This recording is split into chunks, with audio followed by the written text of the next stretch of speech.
Distinguidos amigos y hermanos en Cristo, vamos a leer la palabra de Dios en el libro de los Hechos de los Apóstoles, el capítulo 16. Los Hechos de los Apóstoles, capítulo 16 y el versículo 1. Leamos. Después llegó a Derbe y a Listra. He aquí, había allí cierto discípulo llamado Timoteo, hijo de una mujer judía creyente, pero de padre griego. Hoy quiero comenzar, hacer una pequeña reflexión sobre 7 cosas que Pablo dice de Timoteo. Estaba pensando, el tiempo va a pasar, tal vez por la gracia de Dios, el amor a los pecadores, el Señor demoraría su venida, aunque le estoy esperando este día. Este día estoy esperando. Esta mañana le he dicho al Señor en oración, Señor, si es este el día que va a sonar la trompeta de Dios y la voz de mando del Señor, convocando a su iglesia, convocándome a la eterna reunión, quiero estar preparado, Señor. No quiero estar confundido, quiero estar confiado para ese momento. Puede ser que sea hoy. Pero si el Señor, por su misericordia, como dije, por amor a aquellos que aún no se han arrepentido, demoraría su venida y no fuera hoy, estoy pensando, ¿qué dirán las generaciones que quedan acerca de nosotros? Pablo, viviendo Timoteo, se refirió a él, acerca de él, con estas 7 cosas, estos 7 adjetivos. Algunos dicen que Timoteo significa honrado de Dios. Otros interpretan como honrando a Dios. Sea cual fuere el significado, es muy sugestivo y apelativo a nuestro corazón. O que tenemos que honrar a Dios con nuestras vidas, o que, como dice aquí, honrado de Dios. Y es cierto, hemos sido honrados al ser escogidos de entre los millares de este mundo para servir al Señor previa nuestra salvación por la fe personal en Cristo. Ahora, hemos leído aquí que Pablo llegó a Derbe y a Listra, en esas ciudades cercanas, y allí encontró cierto discípulo.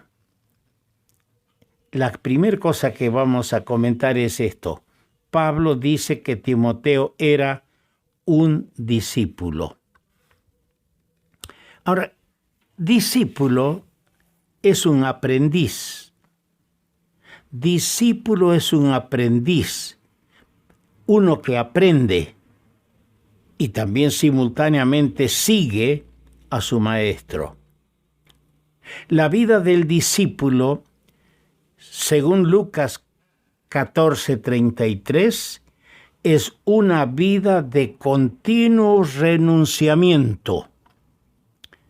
Tenemos que renunciar a lo que antes de convertirnos para nosotros eran valores, pero de suma importancia. Renunciar para seguir a nuestro Maestro y aprender de Él, ser sus discípulos. Y no debemos olvidar otra cosa. Hay que aprender antes de enseñar. Muchos quieren enseñar antes de aprender. Hemos visto en nuestro andar y tal vez en nuestra mocedad, hemos creído que sí podemos enseñar. Recuerdo alguna vez un joven en una conferencia grande le dieron la palabra y empezó a hablar del matrimonio y cómo se deben criar los hijos. Y después que predicó, un viejo predicador extranjero se acercó y le dice: hermano, ¿cuántos hijos tiene usted? No, dice, no tengo ninguno. Ah, ¿y su esposa cómo se llama? No, soy soltero. ¿Y cuántos años tiene usted? 24 años, hermanos. ¿Y sabe qué le dijo? Yo me acerqué, el otro le dijo, el viejo: corajudo es usted, hermano, corajudo. Claro, empezar a enseñar antes de aprender es medio peligroso. Hay que ser discípulo de Cristo toda la vida, no esporádicamente, no de tanto en tanto. Hay que ser toda la vida y consecuente aprender. Nunca dejamos de aprender y nunca debemos dejar de seguir a nuestro maestro. Otra cosa, no olvidemos, el discípulo no es más que su maestro. Así dice en Mateo 10:24. El discípulo no es superior a su maestro. Algunas veces actuamos como si nosotros estuviéramos en un grado superior a la palabra de Dios y a nuestro maestro. Tenemos que darnos cuenta y entender que no somos más que el maestro. Pero una cosa, dice en Lucas 7:40 que puede ser como su maestro, no superior, pero puede ser como su maestro. En Lucas 7:40, si es perfeccionado. ¡Qué bueno! Podemos ser como Él. El Señor es el ejemplo, Él es el modelo perfecto. Y nosotros tenemos que ser como Él. La obra del Espíritu Santo. El Espíritu Santo es el gran pintor. La palabra de Dios es el instrumento que usa el Espíritu Santo para dibujar a Cristo en nuestra vida, que nuestro carácter refleje las bellezas de Cristo. El discípulo no es superior a su maestro, pero puede ser, si es perfeccionado y deja ser perfeccionado, puede ser como su maestro. Vamos a Romanos capítulo 16, versículo 21. Leamos. Os saludan Timoteo, mi colaborador, y Lucio, Jasón y Sosípater, mis parientes. Aquí tenemos otra cosa que Pablo dice de Timoteo, que era un colaborador. Colaborador es un cooperador y un coadjutor, uno que trabaja con otro. Aquí tenemos un hermoso cuadro, un maravilloso ejemplo para nosotros de un joven y de un anciano trabajando en armonía y en comunión. ¿Cuántas veces hemos presenciado y hemos visto jóvenes rebeldes? Esa es la palabra, que se rebelan y no quieren trabajar con los ancianos. Y también hemos visto que hay ancianos que no dan lugar a los jóvenes a trabajar. ¿Por qué? ¿Por qué temor a que los jóvenes lo hagan mejor? Pero qué bendición. Si en la iglesia hay un hermano a quien el Espíritu Santo le da dones para que los utilice y los utiliza para la gloria del Señor y lo hace mejor que yo, mejor que nosotros los viejos. ¡Qué bendición! Aquí hay una hermosa armonía y comunión entre Pablo y Timoteo. ¿Cómo quisiéramos ver eso en las iglesias? Vamos a 1 Corintios, el capítulo 4, el versículo 17. Leamos. Por esto mismo os he enviado a Timoteo, que es mi hijo amado y fiel en el Señor, el cual os recomendará mi proceder en Cristo, el cual os recordará mi proceder en Cristo, de la manera que enseño en todas partes y en todas las iglesias. Timoteo, mi hijo amado. No es hijo biológico. Alguna vez alguien leyó y no se dio cuenta y me dice, hermano, era hijo de él. Pablo era hijo del apóstol. No, él no era un hijo biológico de Pablo, sino era un hijo en la fe. Dice en 1 Timoteo capítulo 1, verso 2, a Timoteo, verdadero hijo en la fe. No era hijo biológico. Qué linda relación espiritual. Qué bueno es cuando los hermanos mayores en la iglesia miran a los más jóvenes como a hijos y los tratan de esa manera.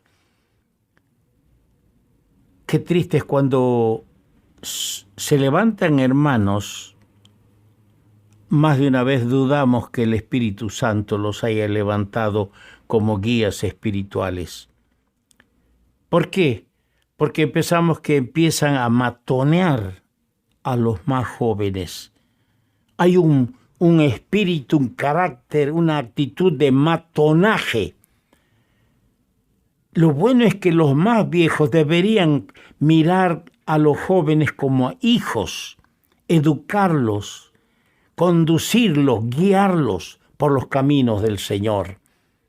Timoteo, dice aquí el apóstol, a Timoteo, mi hijo amado. Pasamos a 2 Corintios. Allí encontramos otra cosa que Pablo dice de Timoteo. 2 Corintios capítulo 1, versículo 1. Leamos. Pablo, apóstol de Jesucristo por la voluntad de Dios, y el hermano Timoteo, a la iglesia de Dios que está en Corinto, con todos los santos que están en toda Acaya. Ahora leamos Colosenses capítulo 1, verso 1. Pablo, apóstol de Jesucristo por la voluntad de Dios, y el hermano Timoteo. Aquí le llama hermano. ¿Cuánto se ha degradado, se ha degenerado, se ha tergiversado el término, el concepto de hermano? Cualquiera le grita a cualquiera en la calle, hola hermano. Los políticos, para hacer creer que realmente aman al pueblo al que quieren juzgar, les dicen hermanos. Pero no, su actitud no es como hermanos. Pero dejemos a los políticos, allá ellos. Cuando en la iglesia estamos nosotros y nos decimos hermanos, tenemos que tener en cuenta que tiene un alto nivel y concepto delante del Señor esta palabra. No solo era hermano por su posición espiritual como hijo de Dios, porque aquel que nace de nuevo, todos los que han creído en el Señor, los ha declarado hijos de Dios. Esos son hermanos espirituales. Pero no solo era Pablo hermano de Timoteo por su posición espiritual, sino en la práctica, por su amor, por su trabajo, por su solicitud, por su bienestar. Usted sabe que Timoteo, el joven, estaba solícito cuidaba, atendía, ayudaba al viejo hermano, al apóstol, al cansado viajero del Evangelio. Él le colaboraba. Dios nos ayude, hermanos, a aprender y a valorar y a vivir realmente un comportamiento como hermanos en Cristo. No nos hagamos daño el uno al otro. En Filipenses capítulo 1 quiero leer, en Filipenses capítulo 1 dice Pablo y Timoteo, siervos de Jesucristo. Fíjese el término, siervos de Jesucristo, a todos los santos en Cristo Jesús que están en Filipos con los obispos y diáconos. Aquí tenemos que era siervo de Jesucristo. Siervo es uno que sirve. Cuando un esclavo es esclavo de un amo, hace lo que le ordena y está obligado a cumplir los deseos y las disposiciones de su amo.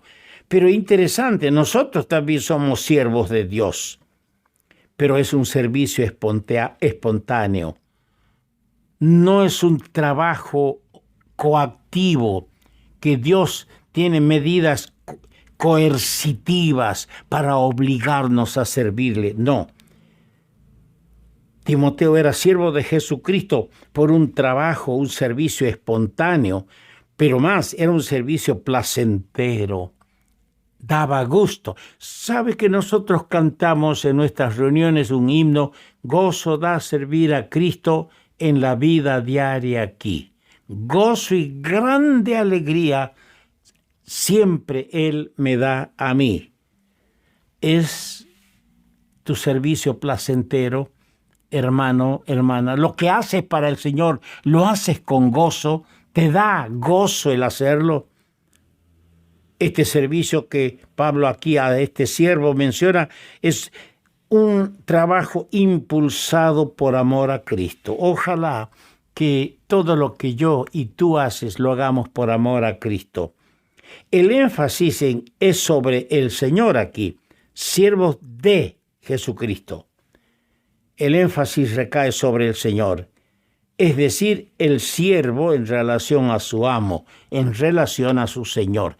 En 1 Tesalonicenses capítulo 3, versículo 2, dice, y enviamos a Timoteo, nuestro hermano, servidor de Dios y colaborador nuestro en el Evangelio de Cristo, para confirmaros y exhortaros respecto a vuestra fe. Servidor es uno que es un ministro,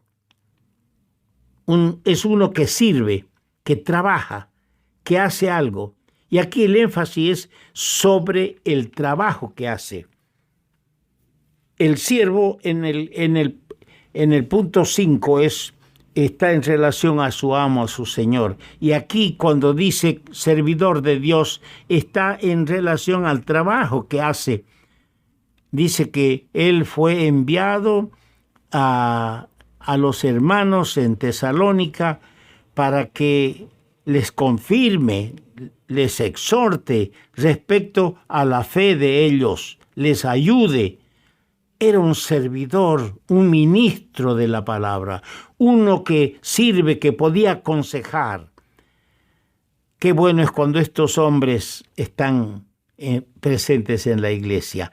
Y por último, en séptimo lugar, leamos 1 Tesalonicenses capítulo 3, versículo 2.